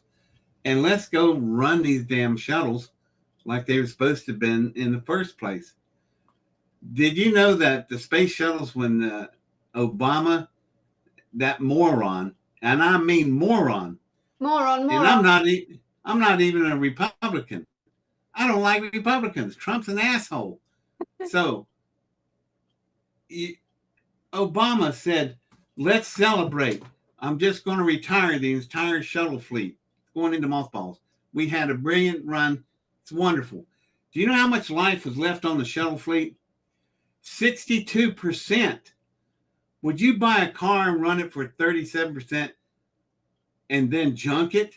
That's what you did with the shuttle fleet. Mm. And why did they junk the shuttle fleet? Because, according to NASA, we were over-industrializing space. Christ almighty, that's what we're supposed to do. Exactly. You got the whole region of space around the planet. We started using it to make things. Yeah. And run out there and grab the asteroids. Stop eating your planet like a bunch of termites, eating up the natural resources, the iron, the ore. China was building something, and they consumed all the iron ore of Earth a few years ago. If those of you who remember that worked in metals, there was no iron ore, none, because it was consumed by China. I think it was building the Olympics or something. But the problem is we're depleting our resources. We got nothing to replace it. Oh, yeah, you do. How many grains of sands on the beaches of the oceans? That's how many asteroids you got out there. Yeah. Go out there and grab a few of them. And there's a small one. What's a small one? Size of the state of Texas. That's a small one. Drag that thing back to Earth with the mass driver that I designed. Park it at a predetermined orbit on the opposite orbit of the moon so you don't affect the gravitational tides of the oceans. And what you got sitting there? Hundreds of trillions of tons of nickel, zinc, magnesium, iron, chromium, all your elements of Earth with no dirt. Mm-hmm. And just start digging into it. Mm. Oh, man, it's so stupid. Just stupid, stupid, stupid. And it's so simple, isn't it? It's so simple. That is the really stupid part. But it's managed and crushed by, the one-celled amoebas that are, running or having on it. But they're on notice. The neptards are being... You got $36 trillion deficit in America. If you had... I don't need that much. Everything I've been talking about, I could do with $2 trillion. $2 trillion, I could do it all. You've got a debt of 36 trillion and you got absolutely nothing to show for it. Yeah. Except debt. Debt on top of debt on top of debt. Utter incompetence. Yeah, absolutely. Yeah, and same people making the same decisions. Yeah, exactly. Not fit expecting for something different.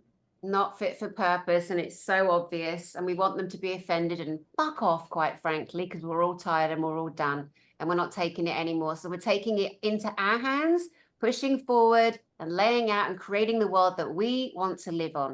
And we don't listen to them.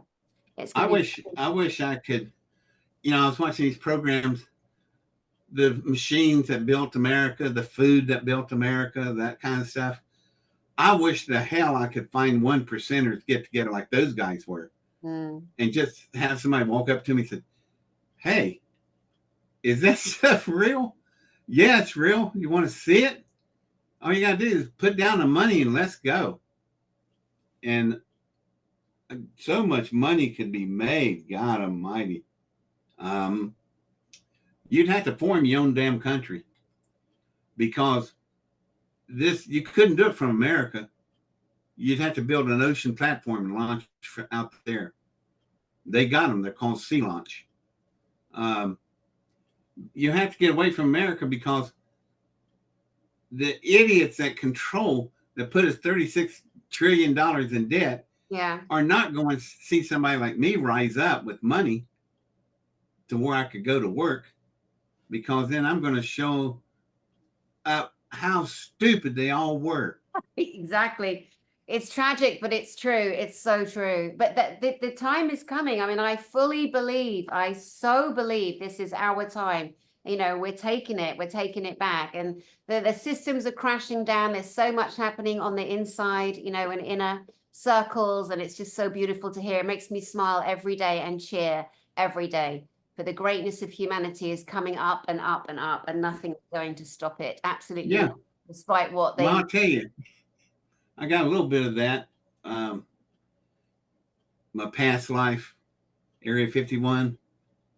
I ended up becoming a host for something that once was living in Area 51, but not there anymore. It's now right here with me. And that has kept me from going crazy. Pithlum has kept me from going nuts because she goes, I know it's frustrating for you, David. You sit there, you can fix so many of these things, but if nothing else, I'll take you home and you can have your own way. I went, fine. But I've often asked her, she's been so wound up last couple of weeks, can barely talk to her anymore. Wow. And asked her, why are you so wound up? She goes, my parents are here. I went, wait a minute. Wait a minute. How old are you? She goes, I'm 13 and a half. Oh, God, I'm a pedophile. No, what? I'm fooling with a 13 and a half billion years old. And you got parents? What were they doing? Helping with the Big Bang? She goes, matter of fact, they were. Let me tell you something that's happened. Since the invention of the James Webb Telescope, they have found 2 new galaxies so far out. Pithlum had a fit because she said that's her home world. That's where she was born. And I'm going, she says, can't wait for you to meet my mother. And I said, wait, now we're talking about this. Let me ask you a question. You've been inside me for 43 damn years.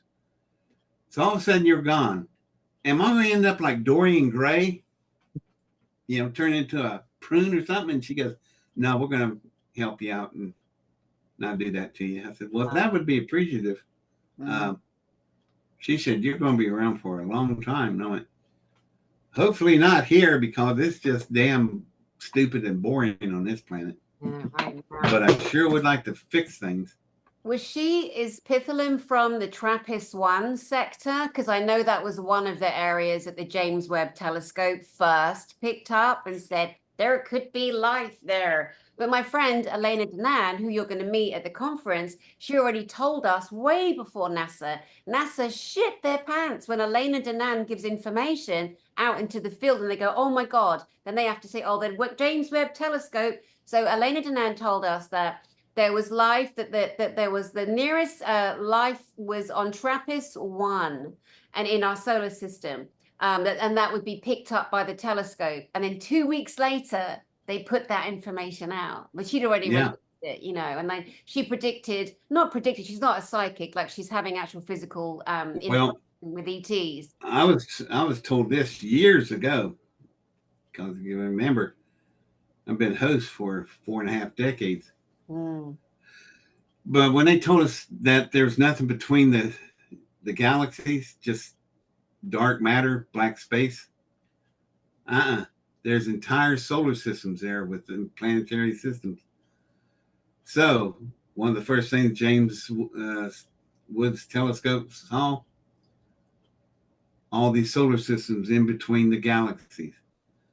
The reason why Pithlum was born in deep space, like a whale born at the bottom of the ocean, and it swims its whole life there, and that's its life, and that's its home. Well, she got tangled up in some kind of war. There was I thought, man, as old as you are, you'd be advanced more than that. She goes, let me tell you something about war. Good and evil. They are needed by both sides. One can't exist without the other. Positive, negative charge is universal to the entire universe. You find it on every planet, every rock, every mineral you pick up, there's a positive, negative charge involved. One has to exist for the other. So we're never going to get rid of it. You don't want to because it's what makes the good side so good. So she said there was a battle out there, a war between light and dark. And this battle has been going on for hundreds of millions of years. And she said some of your ancient writings even talk about it. I said, yeah, they talk a lot about it. She said that she was caught up in a battle and they got damaged, and that's what gave her a damaged side of her engine was messed up. And the ship came in and it crashed. And it makes so much sense. I said, where were you fighting? In between the galaxies.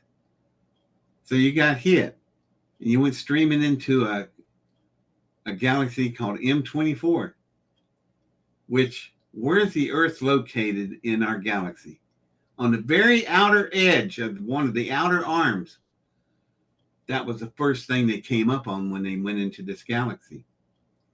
So they drop off, and the engine and the ship and the crew, all three of them separate. Symbiotic relationship. So the ship went somewhere, the crew went somewhere, and she ended up in what we call the Great Basin, which was a desert at her time, no an ocean. She sank to the bottom of the ocean. Then the ocean disappeared, became Nevada. So here comes the Air Force digging through, building Area 51, and they find this thing laying there in the desert floor, under the desert floor.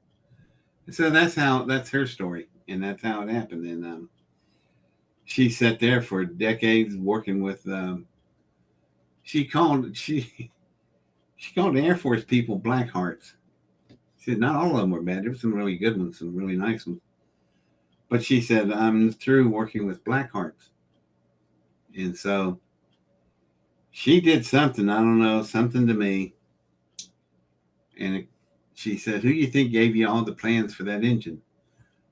Knowing that you'll build it, knowing that they'll bring you here, knowing that you'll be physically within reach of me, knowing that I can leave in a lifeboat. And I thought, damn, there's the rest of the story. So I don't know. I don't know what's going to happen. My neighbors are totally convinced that I'm, and that guy's a Judeo-Christian, born again Christian, got a cross in his front yard, got the Christian flags flying everywhere on his house. So he's a hardcore Christian. And yet he'll look me dead in the face. He told me, he said, you're not going to die here. He said, you got 2 acres of gravel around your house. You don't even have a yard. He said, why'd you do that? I said, I don't know. I just don't like mowing grass. So he said, well, it's going to work out good for you. Why is that? He said, something's going to land here and take you away. You ain't going to die here. You're going to go. It's just, I'm just waiting one day when you don't answer the phone anymore, you're not around to talk to, they done came and got you. And so when I tell him about what Pifson said about parents, he said, makes total sense. That's what I think would be coming. But they're going to take you. They're going to take you away. You ain't going to die. I don't know about that, but if I do, I'll come back, and I really want to come back and deliver some things. Yeah, finish the work. It's going to happen. It's happening now. Let's just take a brief moment to address again Pithalum, as we did in our last broadcast. There are people out there in the world who claim that she's talking to them. I saw a girl the other day. Yeah, she's claiming that she's reading. This girl says, tell us what Pithalum's saying today. Then the girl's like, Pithalum's saying that, blah, blah, blah. And we raised that because it's not true. And people are selling crystals saying that Pithalum's energy's inside. And you said it was a money grab. And, so I'm going to protect you. You're my friend. It's bullshit. And it needs calling out. And it's sad because the people that buy the crystals, or the people that join the gang and they follow the people, they really want to learn things. Yeah. These people are sweet. It's not their fault. We're looking for something. And when we see people that lie, absolutely right. Right. And so, but when people get aggressive, like I only got one really nasty attack from a woman, I think it was a woman, who said, Pithalum is not in Alibaba crystals or Amazon crystals. Dani, you have no idea. You're so uneducated. And I'm like, do you know what? Of course, I deleted it. The only thing I need to know is that David Adair was the first person ever to speak about Area 51 and what entered him, this being called Pithalum, who's been with him for over 40 years. And there isn't another human that's allowed to take that, monetize that, lie on it. And like you said last time, darling, you said, Pithalum chose me, Dani. She chose me. Yeah. Why? I don't know. Because you're I special. don't even care. You're I special. don't care. You know, it's just, but yeah, it's people are just trying to make money off the shit, and that's just bullshit. That's all it is. I've been quiet for. I could have sold. You know, here's one of them. I could sold, you know, a Pithalum crystal ball decades ago. Decades. I was talking about this stuff back in 1980, and I didn't say a word to anybody about Pithalum until the last year and a half. Wow. So I wouldn't. I'm not here to make money off of it. And besides, it's personal. It would be like you're sharing your girlfriend with somebody. Oh. You know, not interested in doing that. She's not either. You know, it's a personal thing. I don't know why I was picked, but she liked me. Certainly wasn't my looks. I look like Uncle Festus. So You don't. I swear I do. All I need is a light bulb and a big fur coat. Oh my God. We got, you know, with a fur collar, and put a light bulb in my mouth, and I'm Uncle Festus. Oh my God.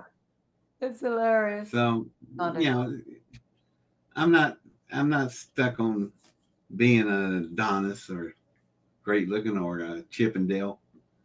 You know, I'm just an average guy. But beautiful smile and a genius brain, David. Beautiful smile, genius brain. Very charismatic, very funny, very brilliant, and deeply loved by so many people. You know, so many people ask me, why do you smile all the time? You know, every time I see a picture of you, you're smiling. Well, whatever you're doing, you're smiling. You know, why is that? I said, it's because I know things. And don't take life here on Earth too seriously. It isn't permanent. Believe me, you will be gone somewhere else. And don't be afraid of it. Embrace it. It's another portal and doorway out of here. I've had so many people in the government, you know, threaten me and say, "What, you gonna kill me? Put a bullet through my head. Fine. Don't miss. I'll come looking for you." But if you do miss, I'm still around. Or if you don't and I'm gone, what's so bad? I'm gone. I'm out of here. Believe you me, there's a lot better places than being right here. I'm here for one reason, 8 billion reasons, called the human race. I'm here for you guys. I want to go home. I want to get out of here. I'm ready to go. But I'll stick around for you because there's so many nice people trying to make it. They're trying so hard, trying to raise a family, trying to pay bills, having to make choices between, do I buy groceries this time for the kids, or do I get my heart medication so I don't die on them? That's a hell of a thing for somebody to face. It's not right. No, it's so evil. It's absolute evil. I stick around for that reason. Yeah, I'm with you. That's what keeps me here. It's the rest of you struggling so hard, and I just want to help you. I think I can help you, and I've been trying to help you since I was a child, and it hasn't always been. It hasn't been easy, people. You make it hard sometimes. Yeah. But still, you're worth the effort. Oh, that's and you know, I'd give up my soul for you any day. David. And I happen to like my soul. Oh my goodness. Well, again, we've done another 2 hours. I think we've gone over 2 hours, and it's been so Again. beautiful. Yeah, but you're precious. I love spending time with you. I love sharing you on my beautiful planet. I love the audience that comes and watches and listens, and and they'll in the live chat and all connecting with each other. It's so beautiful. Yeah. So just to let people know, they can actually meet you physically in person at our event. Yeah. Yeah, it's interesting too, because the last few years there've been a couple of billionaires walking around. Not that I'm impressed by that personally, because I don't care how much money someone has, but my conference has attracted really good people who are really interested in humanity and the preservation and the upliftment. And I've been able to hook a couple of people up with investors who come looking at some of the technology we're going to have in our vendor halls, some of the technology we're going to have on stage. So the conference, Galactic Spiritual Informers, or GISIC, GSIC for short, it does attract a really high level of person, and black hearts aren't allowed in. And there's an energy that happens because the people there, they're such high vibration, they're so loving, they're so clever, they're so smart. This is the audience I'm talking about, not even getting into the speakers yet. And it repels darkness. It repels lower vibrationary personnel. You know what I mean? So it's done it every year. So, but yes, if people can meet I'll tell you something I'd be willing to do. Set aside a designated time and room somewhere, and I'll sit down and talk to your convention people. Mm-hmm. Give them a chance to talk to me. Yeah. And maybe we can work something out with that. Yeah, that'll be beautiful. That'd be beautiful. I'll do that for free. Because I got so many fans, I can't get to them, and I know. And I tell all these fans, I'm not rude. The reason I don't return calls and emails and stuff is because I get over 1,000 a day. Right. Yeah. It's just me, and I need a staff of 10 people to handle it all. Yeah. But it's not that I'm trying to be aloof or unreachable. It's just I can't function. No. It's just one of me and 8 billion of y'all. Yeah. Or all y'all. Just want to remind people again that like Dr. Michael Salla, who's also a speaker at our event, and JP's coming out. He's going to show himself this year. He's probably going to have a helmet on, because it's time. And he's, as you know, because you've also met him physically in person, that JP is Special Forces Unit, Active Duty Army, and is going on and off planet in the military craft that the military have, their anti-grav craft. And so many of the speakers are amazing. Elena Danaan, Dr. Christiane Northrup. Tell JP, if JP wants to show me how that technology works, I'm all for it. Oh, and wait till you meet Elena Danaan and Dan Willis and the Frill Energy. I can't wait to bring you all together. It's just going to be absolutely epic, like life-changing. So everyone's going to be there. And for those of you that we've got some tickets left there, they've just gone up there, $7.55. It's over 3 days for the greatest talent on the planet. And then if you can't get there, you will be able to live stream. We're going to give details next week on live stream. And even if that's too much, you can wait till after the conference, and then you can get each of the individual presentations for like $20 a pop. I mean, it's just the best for the, those that just absolutely don't have pockets. So we're trying to give it to the whole world.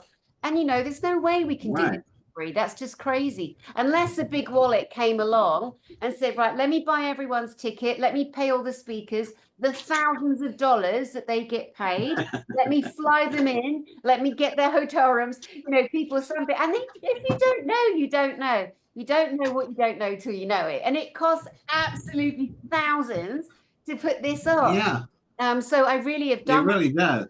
Do my best and make sure that ultimately every single person that wants the information has a way of getting it. So Jill Winston, Jill, because we're doing our best. Anyway, David, Adair, and hold on for me when I say goodbye to the audience, but say goodbye to the audience until the 27th and 28th and 29th of September. Okay.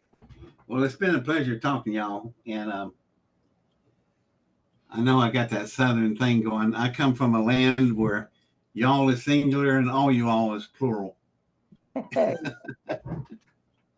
So, but yeah, I hope wherever I end up in the galaxy somewhere, I hope they're Southern.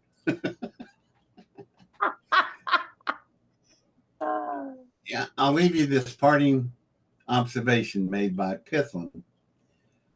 She said to me, she says, I've been fascinated by your northern and southern concept. Yeah, what'd you learn? She said, your zoos. Oh, this is going to be good. What about our zoos?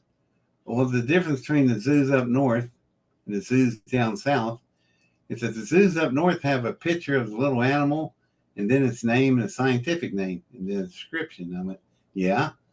What about the zoos down south? She says, well, they got a picture of the animal, they got its name, they got a scientific name, and then underneath that they have recipe. Oh, I went, oh my God. oh, terrible but true. She's got a great sense of humor. You really should listen to it sometimes.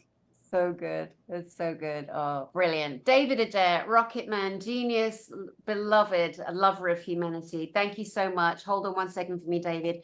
And to the audience, love you, sending love from my heart to yours. I am Dani Henderson, the creator of Galactic Spiritual Informers Connection. Come be with us. Get your tickets. Just go to galacticspiritualinformers.com. galacticspiritualinformers.com. We'll see you soon.